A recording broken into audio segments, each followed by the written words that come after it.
Betty Katzenstein nasceu na cidade de Hamburgo, Alemanha, no dia 27 de agosto de 1906. De uma família judaica de classe média, ligada a atividades profissionais nos campos da educação e do comércio, ela era a filha mais velha de Teresita e Willy. Assim como seus dois irmãos, Carlos e Rolf, Betty viveu a infância e a juventude em Hamburgo, onde frequentou a escola primária e a secundária.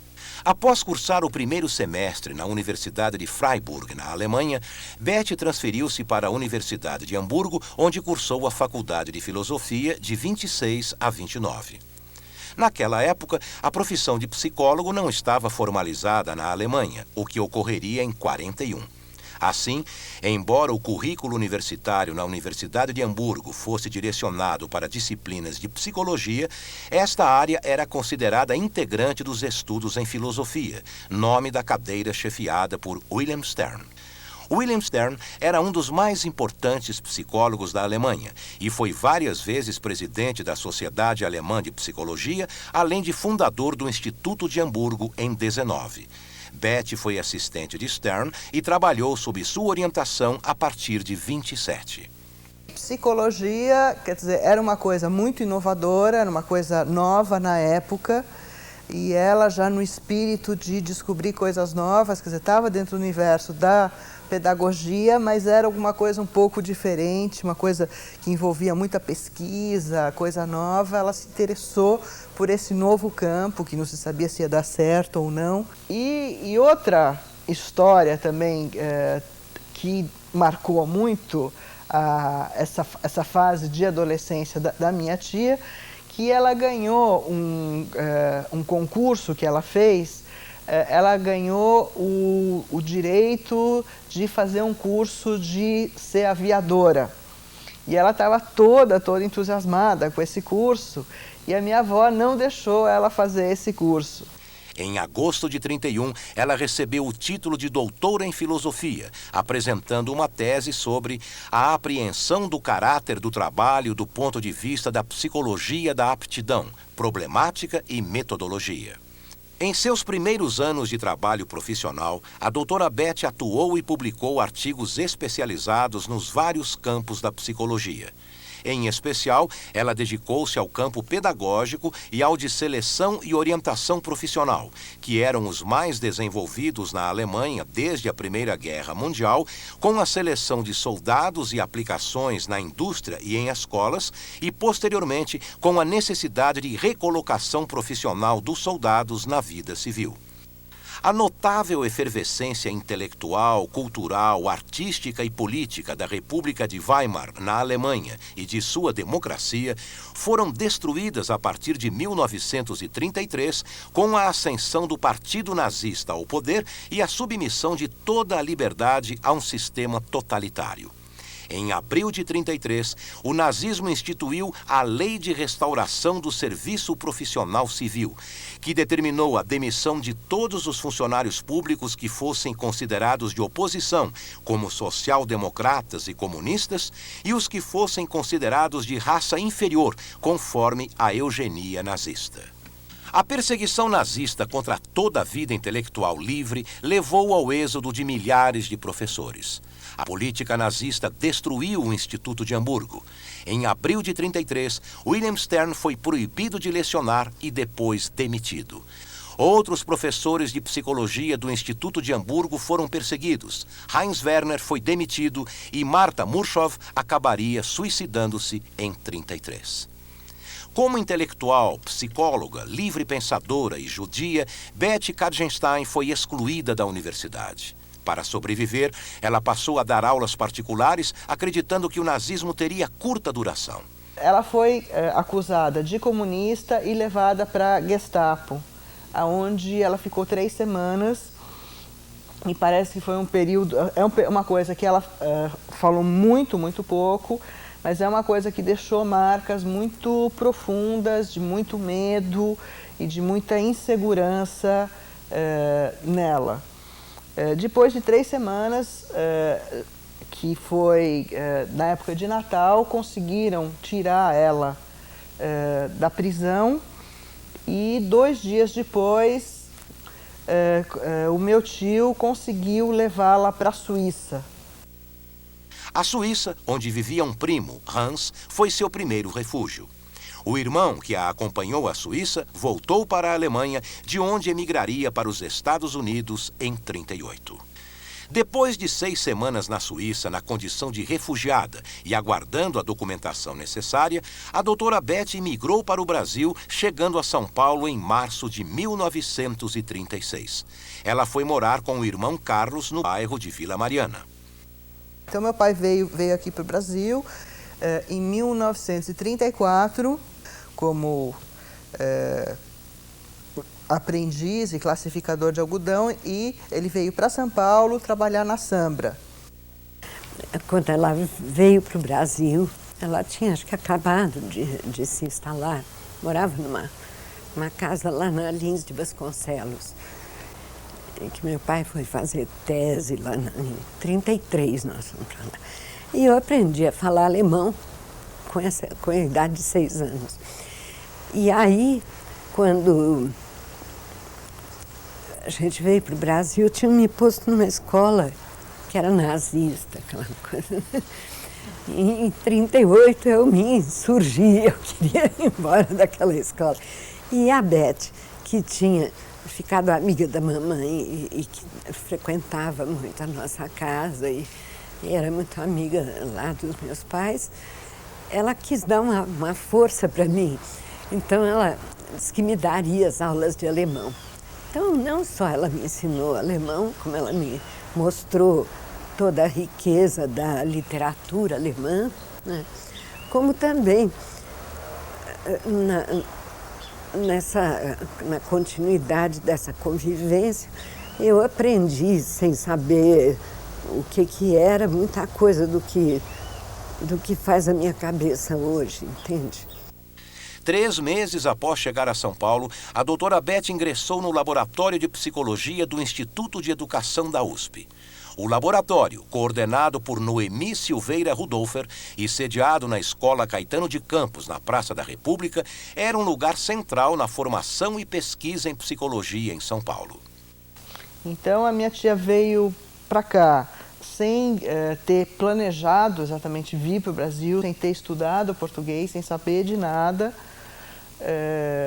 Mas, assim, ela, com o conhecimento que ela teve, ela foi conseguindo se adaptar, se encontrar, ter espaço para o trabalho dela e para o conhecimento dela em todas as instituições aqui no Brasil, e aonde ela conseguiu desenvolver todo um jeito diferente de fazer psicologia e de viver bem também. A mãe deu aulas para ela, trocavam. Ela dava aulas de alemão para minha mãe, mamãe dava as aulas de português para ela. A doutora Beth trabalhou no Laboratório de Psicologia da USP por 5 anos, desenvolvendo pesquisas sobre interesses infantis, como um estudo sobre leitura nas recém-inauguradas bibliotecas infantis do Departamento de Cultura, que fora liderado pelo escritor Mário de Andrade. A doutora Beth defendia a importância do brincar, de se exprimir com liberdade e de escutar as crianças. O psiquismo infantil tem uma estrutura diferente do nosso. Sua lógica e sua concepção do mundo, com seus acontecimentos, diferem das nossas. O estudo psicológico das suas manifestações na língua, no desenho, nos testes, nos faz compreender este mundo infantil e nos deixa agir melhor nele para o desenvolvimento são das crianças de hoje, homens de amanhã. O interesse por compreender o mundo infantil e orientar atividades educacionais norteará o trabalho da doutora Beth a partir de 1940 em outras instituições pioneiras nesta abordagem, como a Cruzada Pró-Infância e a Organização Feminina Israelita de Assistência Social, a OFIDAS. Dirigida por Pérola Byton, a Cruzada era uma instituição de assistência à mãe e à criança que mantinha jardins de infância em vários bairros. Na Cruzada, a doutora Beth organizou o departamento psicológico, nele trabalhando durante 11 anos. Este departamento, além dos estudos individuais feitos a pedido das professoras, as jardineiras ou de pediatras, realizava vários estudos coletivos sobre os interesses das crianças, seus desenhos, jogos e livros preferidos e estudos sobre a maturidade escolar, nível de inteligência e socialização. A sistematização e divulgação de suas ideias sobre educação infantil e organização de jardim da infância e a sua luta pela instituição de um curso preparatório ao primário levaram a doutora Beth à chefia da Divisão de Educação Pré-Primária do Departamento de Educação de São Paulo, onde desenvolveu trabalho de pesquisa e de orientação de professores entre os anos de 50 e 53. Além das crianças em idade pré-escolar ou das crianças escolares que deveriam ser promovidas ou não, com a doutora Beth aprendi a trabalhar com outro grupo de crianças. Crianças, como hoje diríamos, com habilidades diferentes. Como naquela época se dizia, crianças com atraso, crianças com problemas físicos, com deficiências físicas. E desta maneira trabalhamos, por exemplo, com crianças da Sociedade Pestalozzi, onde ela me parece que foi uma das conselheiras, e participei de várias avaliações de crianças da Sociedade Pestalozzi. Da mesma maneira, crianças do Lar Escola São Francisco, crianças que apresentavam deficiências físicas e, na grande maioria, também concomitantemente problemas de retardo no seu desenvolvimento. O Lar Escola São Francisco foi fundado em 43 por Maria Ecilda Salgado para criar um lar-escola para crianças fisicamente deficientes. A doutora Beth participou da fundação da entidade, sendo dela, inclusive, a sugestão do nome de São Francisco para a instituição. Até 54, a doutora Beth formou, junto com 4 médicos, o Conselho Técnico da instituição. Na Sociedade Pestalozzi, fundada em 1952 para atender às crianças excepcionais, a doutora Beth atuava como colaboradora. O que era uma professora especializada em excepcionais na época, eu acho que a gente se fabricava na hora, porque eu entrei numa sala de aula e eu tive que inventar o que fazer, porque as classes eram compostas de crianças em várias idades diferentes e retardos diferentes, então precisava muita criatividade, muita coragem, muita petulância também para enfrentar aquilo tudo ali. Assim também, doutora Beth trabalhou com a dona Dorina Novil Novaes, que foi a fundadora do Livro do Cego, e também nessa área de indivíduos com deficiência visual, a doutora Beth desenvolveu um trabalho. Ela era muito consultada por famílias cujas crianças tinham déficits neurológicos, não é? Que se traduziam em vários déficits de fala ou déficits motores mais abrangentes, deficiências mentais em vários níveis. E eu fui aprendendo também com ela, como traduzir os diagnósticos neurológicos e como traduzir isso depois num fazer para a criança. Ela tinha casos de crianças com problemas como uma deficiência mental. Muita gente tratava isso apenas como um problema neurológico, por exemplo. Então, tinha que fazer exercícios tais, X, Y, tal. O que ela trazia era essa dimensão de vivência da criança como criança, da importância de brincar, da importância de ter alguém que dê atenção a ela, da importância de ter companhia de outras crianças, de não isolar. Porque ela é chamada realmente como acho que uma das primeiras, se não a primeira, psicóloga infantil aqui em São Paulo e talvez no Brasil, especialmente trabalhando numa área clínica, porque havia a professora Noemi Silveira Rudolfer, mas que fazia mais um trabalho de universidade, acadêmico, atendia em clínica, mas não tanto como a doutora Beth. Também acho que ela era melhor usada desta maneira, porque na época ela tinha uma informação que nenhum de nós tinha. Então, por exemplo, eu que com os meus 20 anos tinha uma paciência infinita e trabalhava com crianças difíceis, em vários níveis de dificuldade, era muito importante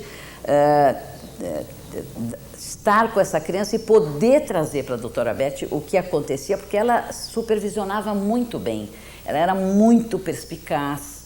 Nesta época, o problema de crianças que tinham alguma deficiência dentro de uma família era um estigma muito grande.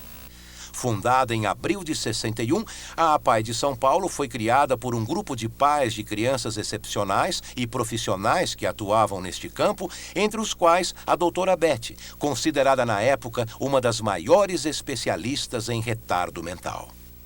Eu acho que o papel da doutora Beth na APAE foi um papel muito, muito importante. Não apenas como assessora, mas inclusive com uma força propulsora das atividades lá realizadas. Uma grande parte dos pais que vieram formar o primeiro grupo de diretores da APAE tiveram seus filhos examinados e tratados por doutora Beth, não é? Como outras crianças depois que vieram a frequentar o APAE tiveram orientação por parte dela. Como refugiada e imigrante, a doutora Beth era particularmente sensível às questões das crianças nesta condição. Ela trabalhou como voluntária na Congregação Israelita Paulista, CIP, e na OFIDAS, entidades que acolhiam imigrantes e que mantinham cada uma um lar da criança.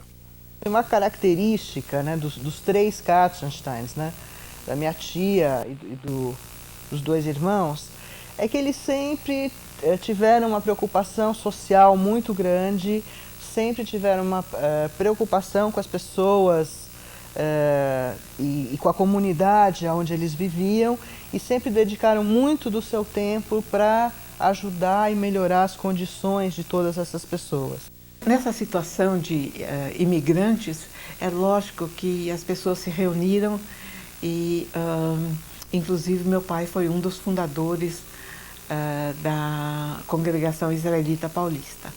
Doutora Beth, que já esteve aqui como psicóloga, foi de grande ajuda também no trabalho que foi feito com os imigrantes, seja na CIP, então, ou seja em outras instituições judaicas. 3 anos após chegar ao país, a doutora Beth naturalizou-se brasileira, formalizando sua decisão de estabelecer-se definitivamente no Brasil.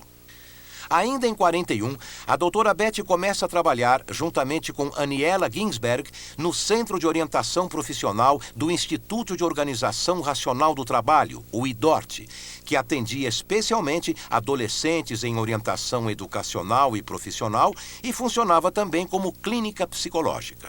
Posteriormente, trabalhou no Senai como assistente técnica da divisão de seleção, trabalhando com teste de seleção e qualificação profissional até 51. Sobre este tempo, recordaria a doutora Beth 40 anos depois em uma homenagem a Aniela Ginsberg no CRP. Em suas palavras: cheguei a encontrar nossa homenageada 44 anos atrás, em 1936, conhecendo-a, entretanto, de vista do nosso tempo de estudantes, num seminário da Universidade de Hamburgo, discípulas que fomos do eminente cientista William Stern. O destino e o amor à profissão nos uniram. Estabeleceu-se entre nós um contato sui generis. Chegadas ao Brasil no mesmo ano, tendo como língua materna o polonês e o alemão, respectivamente, adotamos a língua portuguesa para nossos entendimentos. Outra área em que a doutora Beth atuou desde os anos 40 foi a área médica. Ela se preocupava muito com as crianças doentes ou hospitalizadas e com o preparo dos profissionais que atuavam com estas crianças: médicos, enfermeiros, fisioterapeutas, ortóticas e dentistas. Isso também fazia parte desse começo da doutora Beth aqui, de uma coisa que não existia, essa preocupação de acompanhar uma criança que tinha que ser hospitalizada. E nesse trabalho com as possíveis cirurgias ligadas ao estrabismo, ela também foi pioneira, porque ela insistia na importância da presença da mãe ou de alguma pessoa familiar dentro do hospital, que não poderia se deixar a criança sem acompanhamento, totalmente isolada e exposta a pessoas estranhas, num momento de fragilidade maior. Então, veja, isso em 55, ela já insistia na presença de uma pessoa que estivesse lá acompanhando a criança internada. Em 1946, a doutora Beth foi contratada para dar aulas na Escola de Enfermagem da USP. Enquanto Otto Klinenberg lecionava desenvolvimento da criança, a doutora Beth lecionava desenvolvimento psicológico da criança. Ela atuava também junto à pediatria da Faculdade de Medicina da USP. Uma das outras áreas na qual colaborei com a doutora Beth foi num trabalho que ela iria realizar com o professor Dr. Raul Briquet, um dos grandes pediatras da época, e um homem com uma visão muito avançada em relação ao tratamento e à relação mãe e bebê. Dr. Raul Briquet e doutora Beth queriam fazer um trabalho de instalar no Hospital das Clínicas o que era chamado de rooming-in, de alojamento conjunto, ou seja, o bebê ficando junto com a mãe e não no berçário. Ela lecionou na Faculdade de Enfermagem até 52, mas continuou atuando em cursos esporádicos com vários profissionais. Nesses cursos que ela preparava, ela estava preocupada, de novo, com a parte da vivência da criança. Então, o que ela queria transmitir para as enfermeiras é justamente essa dimensão fora da dimensão médica. A importância que havia da toda a parte psicológica da criança em qualquer problema médico que surgisse. Entre 53 e 62, a doutora Beth lecionou psicologia na Escola Livre de Sociologia e Política de São Paulo. Bom, entre as outras atividades da doutora Beth, e foram tantas, não é? E possivelmente, inclusive, devido à formação básica dela, a experiência dela já no passado, ela trabalhou muito, como foi chamado muitas vezes, como perita em processos judiciais.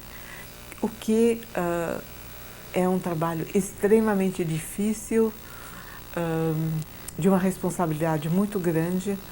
A doutora Beth publicava constantemente artigos em revistas científicas e participava de inúmeras sociedades.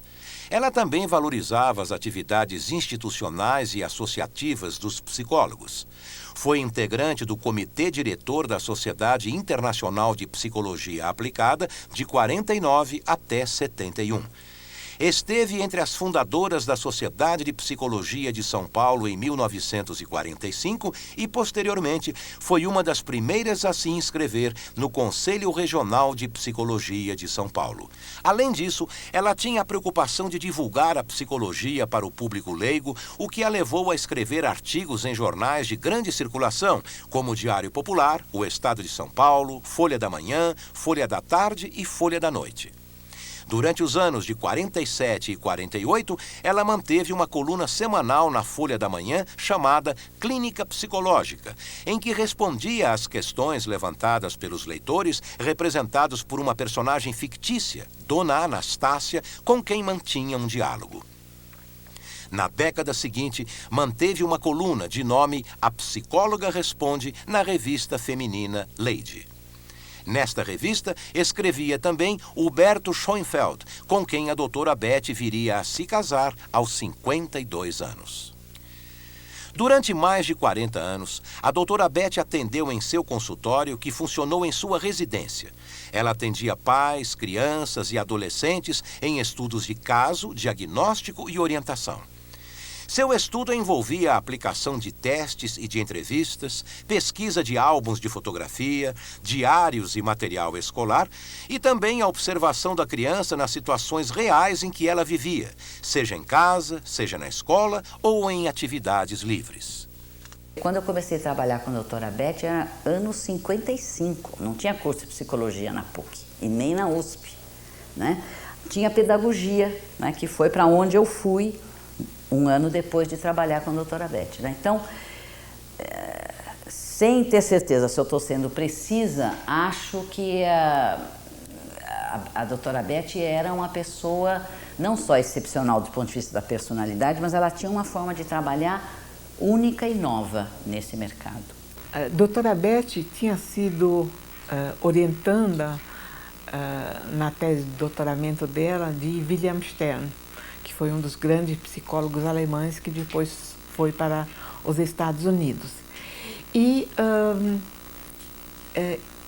existe inclusive um livro muito conhecido de observações dos Sterns sobre o desenvolvimento dos seus filhos. E a doutora Beth também enfatizava muito a importância da observação no trabalho com famílias, especialmente com crianças, pois o trabalho dela basicamente era dirigido ao trabalho com crianças e, claro, com os pais deles. Bem, eu acho que o diagnóstico era muito importante para a doutora Beth, porque eu penso que ela tinha uma formação que pedia a maior precisão possível fenomenológica do que ela pudesse ter dos aspectos da vida psíquica das crianças ou dos seus adolescentes. Instrumentos de medida eram bem valorizados também pela doutora Beth. E ela tinha uma presença e uma força muito grande de persuasão, aliada a uma capacidade ela tinha muito bom senso, e sem falar que ela tinha uma boa formação psicológica para a época. Não era comum e não é comum de jeito nenhum hoje em dia o psicólogo ir fazer visita domiciliar. Nós aprendemos com ela a importância disto. Não é comum hoje se fazer análise de álbum de fotografias, como eu aprendi a fazer com a doutora Beth, ou de análise de álbuns de bebês que as mães faziam. Mas eu aprendi, através dessas análises, o quanto esses materiais indiretos poderiam nos contar já da família, de características e dar dicas para uma orientação mais tarde. Para ela fazer o diagnóstico, então, uma das coisas importantes para ela era ir visitar a casa, a família da criança. E ela não só, então, observava, mas quando ela via uma coisa que era óbvio que tinha que ser mudado, ela logo percebia e falava isso. Então, por exemplo, ela entrava num quarto de criança e via que a caixa de brinquedos estava lá no alto e a criança mal, sabe, era muito a criança pequena, o brinquedo lá em cima. Então, na hora ela dizia, olha, essa caixa de brinquedos é para essa criança? É. Então, tem que pôr na altura da criança e não lá em cima.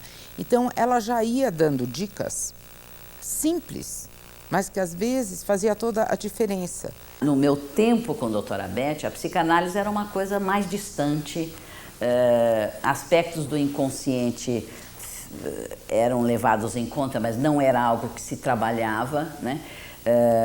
Havia um interesse em adaptar a criança, conseguir uma boa adaptação da criança na escola, em casa. Havia um interesse em tornar os pais mais conscientes do que a criança necessitava e, para isso, uma orientação bastante clara de como fazer, o que fazer, de que maneira, quantas vezes, e um controle nesse sentido assim bem egóico era o trabalho dominante nessa época com ela, né? Era um profissional que se dedicava 100% a fazer o diagnóstico. Ela não fazia sozinho. Então, por exemplo, tinha uma colaboradora, a Raquel Vieira da Cunha, que era especializada em teste de Rorschach. Então, quando ela tinha um caso que precisava fazer teste de Rorschach, ela não fazia, ela sabia fazer. Mas ela encaminhava para uma outra pessoa, porque daí ela poderia depois conversar com essa pessoa e ver um outro enfoque que eventualmente escaparia para ela. No teste do mosaico, né? Que era um teste para aptidões criativas, assim, que ela gostava muito de aplicar. Nós chegamos a fazer um trabalho sobre esse teste juntas, né? Então, ela fazia um relatório por escrito sobre o qual ela se baseava para conversar com os pais. E esse relatório, então, era dividido em material de estudo, onde tinha a visita domiciliar, a visita escolar, os relatórios médicos, tudo que tinha sido pedido, material de testes, e fazia parte desse material de estudo. Depois vinha o diagnóstico, quer dizer, ela fazia uma análise de todos os testes que tinham sido feitos, uma avaliação do como, quando, etc., minuciosa. Depois ela dava a orientação, não, a conclusão e depois a orientação. Então ela chamava a família, explicava o que acontecia e fazia os encaminhamentos. E esses encaminhamentos eram para outros profissionais de todas as áreas. Ela não encaminhava só, eventualmente, para uma terapia com um psicólogo, se ela achava que isso era necessário, mas ela tinha fisioterapeuta, ela tinha professor de educação física que ela indicava, clubes com professor de natação, terapia ocupacional, as mais diversas profissões, com as mais diversas especialidades, ela encaminhava os pacientes. E nós, então, éramos os colaboradores que tínhamos que atender os pacientes que ela nos encaminhava e mandar relatórios para ela. E os testes, né? Quer dizer, a doutora Beth era uma clínica desse ponto de vista, assim, usando testes que ela tinha trazido de fora, que ela tinha muita tarimba em usá-los, muito bom senso em trabalhar a parte qualitativa dos resultados dos testes, tanto os que mediam escalas de desenvolvimento, como noção de inteligência, mas era uma noção de inteligência, porque o coeficiente de inteligência há muitos anos já caiu em descrédito. Mas no trabalho com a doutora Beth, eu sempre fui orientada e trabalhei muito na avaliação da qualidade. Interessava muito mais descrever as respostas, descrever a qualidade do desempenho do que se ia dar QI, X ou Y. Os testes psicológicos eram considerados instrumentos muito importantes para a doutora Beth. Ela traduziu, adaptou, estabeleceu normas para avaliação em nosso meio de testes estrangeiros e produziu vários trabalhos, discutindo resultados comparativos de testes como Rorschach e Mosaico de Lowenfeld. Mas foram os testes coletivos, especialmente de maturidade escolar, que a ocuparam mais. A doutora Beth trabalhava muito com desenhos, usamos muito os testes de maturidade escolar, o ABC do Lourenço Filho, tinha outro teste de Colibrise. Com esses testes de maturidade escolar, doutora Beth acabou elaborando o seu próprio teste, que foi uma reunião de itens de vários testes que foram usados e que, então, ela compôs, fez um estudo a respeito e que se mostrou útil mais tarde, então, como um instrumento de avaliação de maturidade escolar. O nome Becassi vem das letras B, K e S, as iniciais de seu nome. Mais tarde, ela recebeu uma proposta de dirigir a cadeira de psicologia em Assis, no interior. Financeiramente não era bom, porque ela tinha que assinar um termo de que ela lá não poderia ter clínica particular.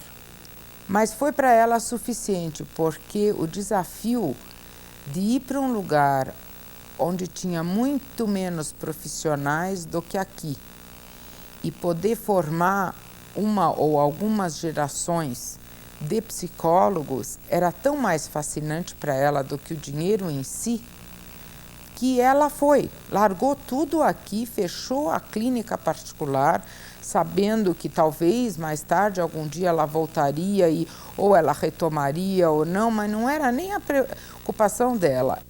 Em 1976, a Faculdade de Filosofia, Ciências e Letras de Assis passou por uma grande reestruturação com a sua incorporação à recém-criada Universidade Estadual Paulista, a Unesp. É neste contexto de transformação que a doutora Beth foi convidada como professora do Departamento de Psicologia. Iniciando como professora de técnicas de exames e aconselhamento, tornou-se chefe de departamento e coordenadora da clínica psicológica. Em Assis, ela participou de vários eventos e iniciou uma série de projetos extracurriculares. Introduziu um plantão de atendimento de psicologia aos alunos, um programa de assessoria ao judiciário e estimulou projetos comunitários e de pesquisa. Ela coordenou também o primeiro curso de especialização em psicologia clínica da Unesp de Assis, que resultou em um livro publicado com a participação dos alunos. Eu visitei ela com meu marido diversas vezes lá em Assis, era uma viagem danada de longe, mas ela estava bem, ela estava satisfeita e ela curtia muito o carinho das famílias, dos alunos, dos professores, colegas, lá de Assis, que era uma coisa que já não existia aqui em São Paulo. Então, por exemplo, não tinha domingo que alguma colega ou alguma aluna ou alguma professora não levava um pirex com alguma comida gostosa para o almoço. Ela não tinha que cozinhar porque eles tinham, assim, decidido que a doutora Beth vai comer todo domingo alguma coisa que a turma fez, que era uma novidade para ela, porque isso não existia em São Paulo. Então, ela sempre curtiu as coisas boas que aconteciam no lugar. Na época da contratação na Unesp, a doutora Beth já tinha mais de 70 anos e, por isso, foi contratada como professora colaboradora por um período de 2 anos, renovado em 78 para um novo período bienal, ao final do qual não pôde ser novamente renovado por obstáculos administrativos. Em reconhecimento da importância de sua atuação na Faculdade de Assis, o Centro de Pesquisa e Psicologia Aplicada leva hoje o seu nome. Em São Paulo, a doutora Beth retomou o consultório. Foram meses de trabalho intenso em que ela também reorganizou todo o seu arquivo. Ela tinha muitos e muitos e muitos arquivos e ela anotava todas as impressões que ela tinha sobre cada caso, ela aplicava muitos testes, então todos os resultados dos testes eram guardados e foi isso, ela sempre precisou de pessoas para ajudar ela nessa organização do material e com isso aconteceram coisas muito incríveis, dela conseguir atender crianças e ter nos arquivos dela coisas sobre os pais dessas crianças e coisas sobre os avós dessas crianças. A impressão que ela teve de cada um dessas pessoas da família. Então, ela conseguia fazer um estudo muito completo disso. E por desejo dela, no testamento, todo esse material, logo que ela faleceu, foi queimado.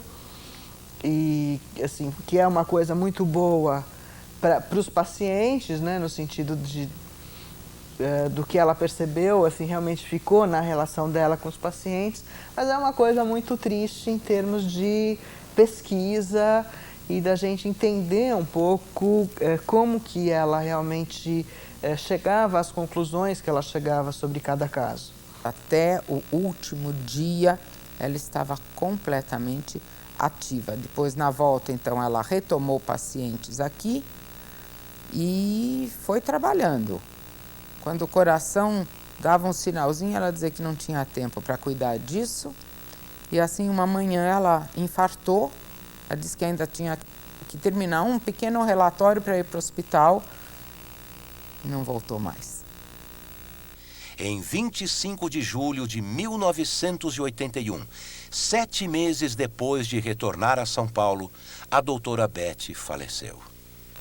As colaboradoras dela e muitos alunos dela pediram para nós se poderiam fazer uma missa. E nós, obviamente, aceitamos. Então, no Lar Escola São Francisco, foi rezada uma missa em homenagem a ela, que era uma mulher muito eclética. Então, ela era judia, ela nunca escondeu isso, mas ela também não achava que uma determinada religião era ou a melhor ou a mais importante.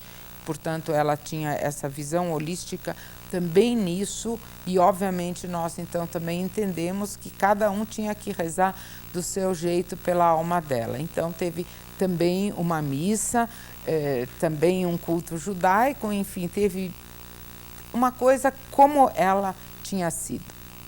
Uma grande parte do que eu aprendi eu devo a ela, e inclusive a compreensão que ela teve e a oportunidade que ela deu a mim e que ela dava a outros, de levantar voo. Beth era uma trabalhadora infatigável. Essa é uma dimensão da vida que eu pessoalmente valorizo muito. Acho que essa maneira que ela, como mulher, porque a Beth era muito contemporânea para o momento dela. Era uma mulher sem filhos, mas era uma mulher que tinha uma vida livre.